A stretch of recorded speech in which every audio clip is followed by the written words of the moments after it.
Yun po. Ito po yung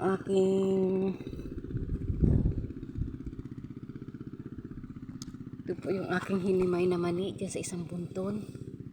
Ayan. Ayan na po yan. Lilipat naman po ako dun sa isang bunton kong binunot. At ito po yung binunot kong isa.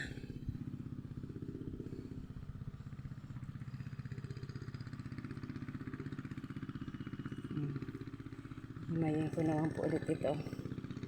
Yan.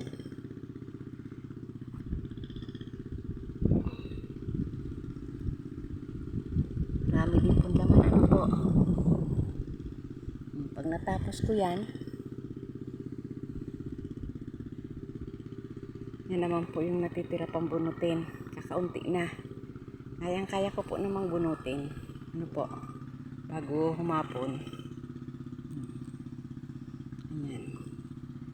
Para pagkatapos, nililisin ko naman po itong aking pinagbunutan ng mani. At ang itatanim ko naman po ulit dito ay pichay at saka mustasa. Kasi dati po ito yung aking pitsayan at saka mustasahan. Ay palagi na nga pong yun ang tanim. Kaya ngayon tinamnan ko ng mani. Dahil sunod na po ito ng mani, ibabaguhin ko naman po ulit ang tanim. Yan, ibabalik ko po ulit sa mustasa at pichay. Aking pagtatanim.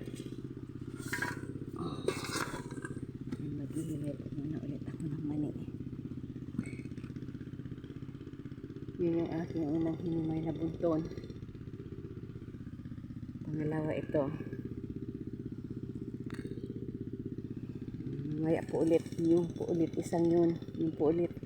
Bubunutin ko po ulit yung pag natapos ko itong himayin. Yun naman po ulit ang aking bubunutin. Ano po?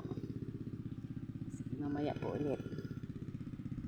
Subaybayan nyo na lang po ulit ang aking pagbubunot ng mani. Salamat!